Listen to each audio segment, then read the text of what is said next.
എല്ലാ ചോദ്യങ്ങൾക്കുമുള്ള ഉത്തരം ലഭിക്കുമെന്ന പ്രതീക്ഷയിലാണ് മലയാളികൾ ഒന്നടങ്കം കാത്തു നിൽക്കുന്നത്. അതിനുവേണ്ടിയുള്ള എല്ലാ പ്രവർത്തനങ്ങളും എല്ലാ രക്ഷാദൗത്യവും ഇവിടെ നടത്തുന്നുമുണ്ട്. അതിനുള്ള എല്ലാ സജ്ജീകരണങ്ങളും ഇവിടെ തയ്യാറാണ്. കാലാവസ്ഥ പ്രതികൂലമായില്ലെങ്കിൽ ഒരുപക്ഷെ ഈ ചോദ്യങ്ങളുടെ എല്ലാം ഉത്തരം ഇന്ന് ലഭിക്കുമെന്ന പ്രതീക്ഷയിലാണ്. ഇന്ന് രാവിലെ ിരിക്കുന്നത് മണ്ണ് മാറ്റുന്ന പ്രക്രിയയാണ്. നമുക്കറിയാവുന്ന പോലെ പുഴയിൽ നിന്ന് ഏതാണ്ട് 20 മീറ്റർ മാറി 15 മീറ്റർ ആഴത്തിലാണ് ഈ ട്രക്ക് ഇപ്പോൾ ലൊക്കേറ്റ് ചെയ്തിരിക്കുന്നത്. ഇനി അത് അവിടുത്തെ മണ്ണ് മാറ്റുക എന്നതാണ് ആദ്യം ചെയ്യേണ്ട കാര്യം. മണ്ണ് മാറ്റി ട്രക്കിലേക്ക് എത്താൻ കഴിയുന്ന ഒരു വഴി ഉണ്ടാക്കുക, അല്ലെങ്കിൽ ഈ മണ്ണ് മാറ്റി ട്രക്കിലേക്ക് എത്തുക എന്നതാണ് ഏറ്റവും പ്രധാനപ്പെട്ട ഒരു കാര്യം. അതിന് വലിയ തോതിൽ മണ്ണ് ആ ട്രക്കിന് മുകളിൽ അടിഞ്ഞു കിടക്കുന്നുണ്ട്. ആ മണ്ണ് പൂർണ്ണമായും അവിടെ നിന്ന് മാറ്റേണ്ടതുണ്ട്. നിലവിലിപ്പോൾ ഒരു മണ്ണുമാന്തി യന്ത്രം ഉപയോഗിച്ചുള്ള പരിശോധനയാണ് നടക്കുന്നത്. ഇന്നലെ പക്ഷേ കാർവാർ MLA പറഞ്ഞത് ഇന്ന് മറ്റൊരു മണ്ണുമാന്തി യന്ത്രം കൂടി ഇവിടേക്ക് എത്തിക്കും. അങ്ങനെ 2 വശങ്ങളിൽ നിന്നായി അതിവേഗതയിൽ മണ്ണ് മാറ്റാനുള്ള നടപടികൾ എടുക്കുമെന്നായിരുന്നു അദ്ദേഹം പറഞ്ഞത്. അപ്പോൾ കുറെ കൂടി പുഴയിലേക്ക് ഈ മണ്ണുമാന്തി യന്ത്രം ഇറക്കേണ്ടതുണ്ട്. അതിൻ്റെ അങ്ങനെ ഒരു സ്റ്റാൻഡ് ഉണ്ടാക്കേണ്ടതുണ്ട്.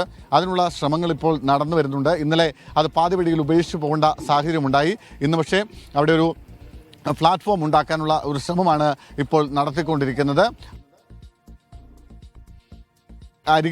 അടുത്തേക്ക് ഈ യന്ത്രം ഇറക്കാൻ കഴിയും. അപ്പോൾ കുറെ കൂടി ആഴത്തിൽ മണ്ണ് മാറ്റാൻ കഴിയും. അത്തരം ശ്രമങ്ങളാണ് ഇപ്പോൾ നടത്തുന്നത്. ട്രക്ക് ആ ഭാഗത്ത് സ്കൂബ ഡൈവേഴ്സ്, അതായത് നാവികസേനയുടെ 12 അംഗ സംഘമുണ്ട്. അവരവിടെ ഇറങ്ങി പരിശോധന നടത്തുക, മുങ്ങി പരിശോധന നടത്തുക, അതിനവർ തയ്യാറാണ്. കഴിഞ്ഞ കുറേ ദിവസങ്ങളായി ആ 12 അംഗ സംഘം ഇവിടെ തുടരുന്നുണ്ട്. ആ സംഘം പുഴയിലിറങ്ങി പരിശോധന നടത്തും. പുഴയിലിറങ്ങി പരിശോധന നടത്തുമ്പോഴും പ്രധാനപ്പെട്ട ഒരു കാര്യം, അർജുൻ എവിടെയുണ്ട് എന്ന് കണ്ടെത്തുകയാണ്. അർജുൻ ട്രക്കിനുള്ളിൽ ഉണ്ടോ എന്ന ചോദ്യമുണ്ട്. ആ ചോദ്യത്തിന് ഉത്തരം കിട്ടേണ്ടതുണ്ട്. അതിനു വേണ്ടിയാണ് നേരത്തെ ഈ ഡ്രോൺ റഡാറുകൾ എത്തിക്കാൻ തീരുമാനിക്കുന്നത്. ആ റഡാറുകൾ ഇവിടെ എത്തിയിട്ടുണ്ട്. പക്ഷേ അതിൻ്റെ ബാറ്ററി എത്തിയിട്ടില്ല. ആ ബാറ്ററി 9:00 ഗോവയിലെത്തും. 2 മണിയോടുകൂടി ഇവിടേക്ക് എത്തിക്കാൻ കഴിയുമെന്ന പ്രതീക്ഷയാണ് ഇപ്പോൾ രക്ഷാദൗത്യ സംഘം പങ്കുവയ്ക്കുന്നത്.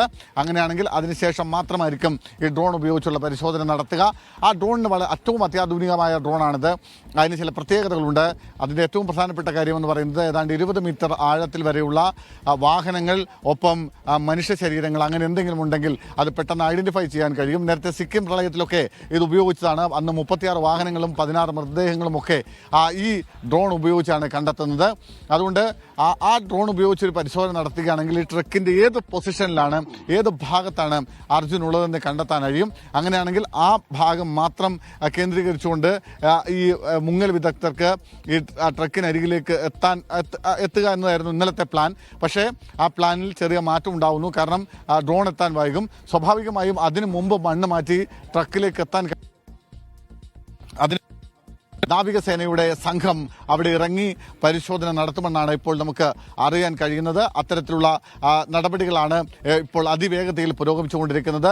വലിയ സംഘം തന്നെ ഇവിടെ എത്തിയിട്ടുണ്ട്. കരസേനയുടെ 60 അംഗ സംഘം, നാവികസേനയുടെ 12 അംഗ സംഘം, ഒപ്പം ദേശീയ സംസ്ഥാന ദുരന്ത നിവാരണ സേന അംഗങ്ങൾ, ആംബുലൻസുകളടക്കമുള്ള സംവിധാനങ്ങൾ, പോലീസ് സംവിധാനങ്ങളെല്ലാം രാവിലെ മുതൽ തന്നെ തയ്യാറായി കഴിഞ്ഞിരിക്കുന്നു. പുഴയുടെ മറുകരയിലാണ് ഇത്രയും സമയം മാധ്യമങ്ങൾ ഉണ്ടായിരുന്നത്. നമ്മളടക്കമുള്ള ആളുകളോട് അവിടെ നിന്ന് മാറണമെന്നൊരു നിർദ്ദേശം ഇപ്പോൾ പോലീസ് നൽകിയിട്ടുണ്ട്. സ്വാഭാവികമായും രക്ഷാപ്രവർത്തനത്തിന് ഏതെങ്കിലും തരത്തിലുള്ള ആകാൻ നമ്മൾ ഉദ്ദേശിക്കുന്നില്ല. അതുകൊണ്ട് തന്നെ ആ ഭാഗത്ത് നിന്ന് നമ്മൾ തൽക്കാലം പുഴയുടെ മറ്റൊരു ഭാഗത്തേക്ക് മാറുകയാണ്. അതുകൊണ്ട്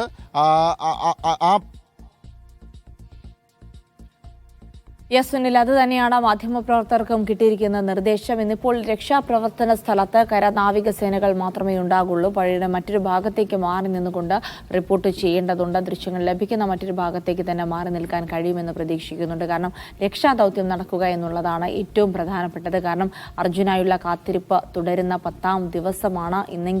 എന്തെങ്കിലും തരത്തിലുള്ള ഒരു വിവരം ലഭിക്കും. കൃത്യമായി അർജുൻ എവിടെ എന്നുള്ള വിവരം ലഭിക്കുമെന്ന് തന്നെയാണ് പ്രതീക്ഷിക്കുന്നത്. അതിന് സഹായകരമായ എല്ലാ കാര്യങ്ങളും ചെയ്യാൻ മാധ്യമങ്ങളും സന്നദ്ധരാണ് എന്നുള്ളത് തന്നെയാണ്. കാരണം ഈ വാർത്ത പുറം ലോകം അറിഞ്ഞതും അർജുനായുള്ള തെരച്ചിൽ പുറം ലോകത്തെത്തിച്ചതിലും മാധ്യമങ്ങളുടെ വളരെ നിർണായകമായ ഒരു പങ്ക് ഉണ്ടായിരുന്നു എന്നുള്ളതാണ് യാഥാർത്ഥ്യം. അതിനുശേഷമാണ് നമ്മുടെ രാഷ്ട്രീയ പാർട്ടികളും സർക്കാരുമൊക്കെ ഈ കാര്യത്തിൽ ഇടപെടുന്നതും കർണാടക സർക്കാരുമായി വലിയ തരത്തിലുള്ള ആശയവിനിമയം നടത്തുന്നതും തുടർ നടപടികൾ ഉണ്ടാകുന്നതും. ഒരുപക്ഷെ അവഗണിക്കപ്പെട്ടു പോകാമായിരുന്ന ഒരു വാർത്ത ഇത്രയധികം ആളുകളിലേക്ക് എത്തിക്കുന്നതിൽ മാധ്യമങ്ങൾ വഹിച്ച ഒരു പങ്ക് ചെറുതായി കാണാനും കഴിയില്ല ഈ സാഹചര്യത്തിൽ.